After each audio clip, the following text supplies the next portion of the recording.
Fala galera do aulade.com.br, tudo bom? Eu sou o professor Álvaro de Biologia e estamos aqui para continuar a saga na zoologia. Falando agora de um segundo grupo de indivíduos, de animais, que são os quinidários.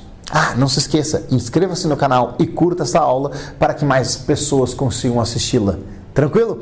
Pessoal, aqui nos quinidários, então, a gente vai ver um grupo de animais que vão ter algumas características novas que surgem nesses quinidários.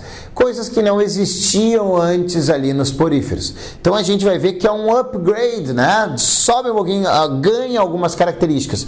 Tornam-se uns animais um pouco mais complexos do que os poríferos. Vamos ver, então, o que acontece aqui nos quinidários. Filo quinidária, então já falamos do filo porífera, vamos falar do filo quinidária. Características: simetria radial, ou seja, o corpo ainda continua desorganizado, não é uma coisa, né, bem organizadinha, com separações, ainda é meio bagunçado, sem simetria. São diblásticos. Aqui surgem, então, dois folhetos embrionários. Alguns autores, tá, pessoal? Não vou entrar nessa briga aí, mas alguns autores e também algumas questões já trouxeram coisas diferentes com relação aos poríferos.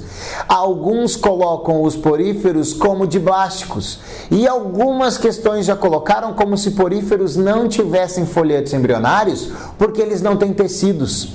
Alguns acreditam que os dois folhetos embrionários é o que surge, então, os tecidos ou as células mais especializadas para formarem tecidos.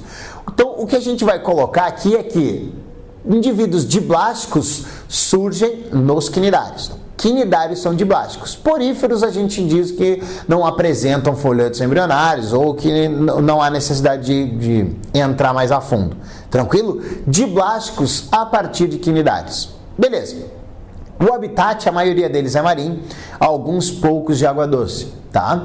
E outra coisa, como esses folhetos embrionários, eu te falei, os diblásticos vão formar folhetos, dois folhetos, a parte de fora e a parte de dentro, a gente diz que nos quinidários finalmente surgem, então, tecidos, células organizadas que vão com as mesmas características, que vão formar, então, um tecido, com as funções de cada célula ali.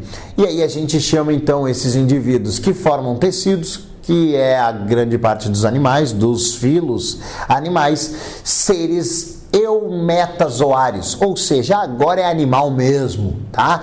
Então, eumetazoa significa animais verdadeiros, né? O eu verdadeiro, metazoa, animais. Beleza? Então, quinidário é um animal mesmo. Na figurinha aqui, óbvio que não é o Nemo e o seu papaizinho ali que são os quinidários, né? Eles são peixes. O quinidário é a casa dos peixes palhaços, ou do peixe palhaço, que é o Nemo, né? Então a casa deles ali é uma anêmona, né? A anêmona vai ser o local onde eles vivem e tal, que é um quinidário. Então aqui tem uns tentáculozinhos, essa parte rosinha mais escura ali vai ser a parte fixa e tal, e os tentáculos, essa parte mais roxinha, né? Acho que seria essa cor. Tranquilo? Então vamos continuar aqui. Características que existem nos quinidários. Sistema nervoso difuso. O que significa chamar de sistema nervoso difuso? Cada célula responde independentemente. Então eu não tenho um setor que nem a gente, assim, que é o cérebro, onde vem as informações e a gente responde. Aqui ele é difuso, cada célula responde independentemente de um centro, de um sistema nervoso. Então, na real, a gente não chama bem de um sistema nervoso. É cada célula respondendo por si, né? Não tem ainda aquilo que se diga, meu Deus, que sistema nervoso. Beleza? Sistema digestivo incompleto, aí agora sim, né? Um tubo digestivo incompleto. O que significa isso? Eles têm uma abertura por onde entra o alimento e aí esse alimento vai ser digerido e ele vai voltar e ser liberado pela mesma abertura, tá? Então, no caso aqui dos quinidários, eles vão ter a boca que vai sugar, vai jogar o alimento para dentro de uma cavidade chamada gastrovascular, que nós veremos no próximo slide, sem ser nesse no outro, mas enfim. E aí ali ocorre a digestão, a absorção dos nutrientes. O que não foi absorvido vai ser liberado pela boca também. Por isso, tubo digestivo incompleto, tá? Sistema respiratório e circulatório e excretor são ausentes. É basicamente assim, ó, cada célula absorve o seu oxigênio, cada célula vai excretar os seus compostos nitrogenados, então vai ser umas coisas meio independentes, nada assim com um centro, com um sistema, com órgãos para formar essa excreção, circulação e respiração. Beleza? Uma coisa muito importante é que nesses animais existe uma célula chamada quinidoblasto. Não confundam com coanócito dos poríferos, tá? É quinidoblasto. O que é esse quinidoblasto? Ele é uma célula onde ele armazena substâncias urticantes. Se você já entrou no mar e já assistiu uma queimação na pele pela presença ali em volta de uma água viva, aquilo é um quinidário e ele liberou dos seus quinidoblastos, alguns autores chamam de quinidocisto ou quinidócito, tá? Que vai ser o tentáculo que libera substâncias que vão causar essa ardência na pele dos animais. Por isso que o Nemo vive dentro dela, né? Ele vai ter uma resistência a essa substância e ali ele fica protegido. Vê isso lá na ecologia, tá? Na ecologia a gente fala sobre isso, que é lá no inquilinismo. Beleza? Então, os quinidoblastos são essas células que vão produzir substâncias urticantes que vai causar essa ardência aí na pele. Beleza? Pessoal, tá aqui o desenho, ó. Aqui a forma corporal deles, ó, coisa fofa. Aqui eles podem ser chamados de pólipo, que é a anêmona, que a gente viu ali, né, na primeira figurinha lá com o Nemo. Então, esse pólipo, ele é a forma fixa, né, séssil, que fica lá no fundo do mar, ou seja, eles também podem ser bentônicos. E a forma de medusa, que é a forma móvel dos quinidários. Então aí tem os tentáculos, a boca e a cavidade digestiva que eu falei para ti ali, cavidade gastrovascular. Então é nessa cavidade aqui que o alimento vai ser absorvido, digerido e depois o que não for absorvido vai ser devolvido para a água. Tranquilo? Então as formas corporais: pólipo, fixa, medusa, móvel. Beleza? Isso aqui é importante porque na reprodução deles a gente vai ter, olha que bonitinho, né? Por exemplo, a gente vai ter o seguinte, existe uma forma, a forma de reprodução deles a gente chama de metagênese ou alternância de gerações, tá?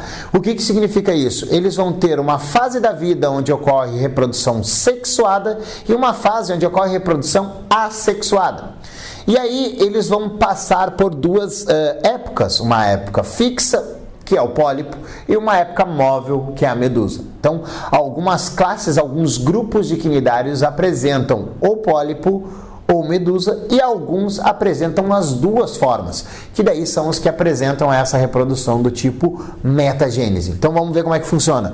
Eu tenho pólipo, esse pólipo vai se reproduzir assexuadamente e vai liberar um pedaço seu, que vai formar uma medusa jovem, que a gente pode chamar de éfira, tá? E aí essa éfira é uma jovem medusa que vai se desenvolver e vai formar uma medusa adulta reprodutivamente ativa. E aí essa medusa, ela vai ter um gameta masculino ou gameta feminino, eles liberarão esses gametas na água, ocorrerá a fecundação, tá? Alguns casos tem fecundação interna, tá? O que está representado aqui no desenho é uma reprodução com fecundação interna, tá? Uma reprodução sexuada. Então aqui eu tenho a fase assexuada, formando uma medusa. As medusas de sexo diferente formam seus gametas, ocorre fecundação, representada aqui no desenho, fecundação interna. Essa fecundação ela é interna e o desenvolvimento é indireto, porque eu tenho a formação de uma larva. E aí então desenvolvimento indireto, como a gente viu ali nos poríferos, né? Quando forma a larva é desenvolvimento indireto. Essa larva vai ser liberada, ela vai fixar em algum lugar, vai conseguir nutrientes, vai se desenvolver e vai formar um novo pólipo. E aí refaz todo o ciclo.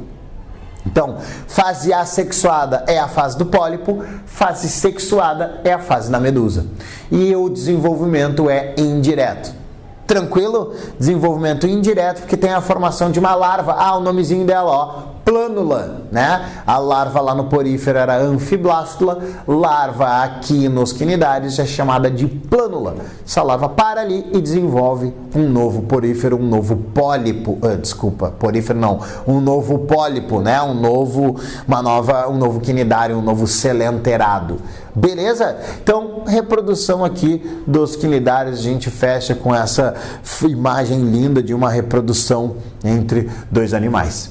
Tranquilo, meus queridos? Foi uma alegria imensa, uma satisfação medonha, uma hemorragia de prazer e até a próxima aula. Tchau, tchau!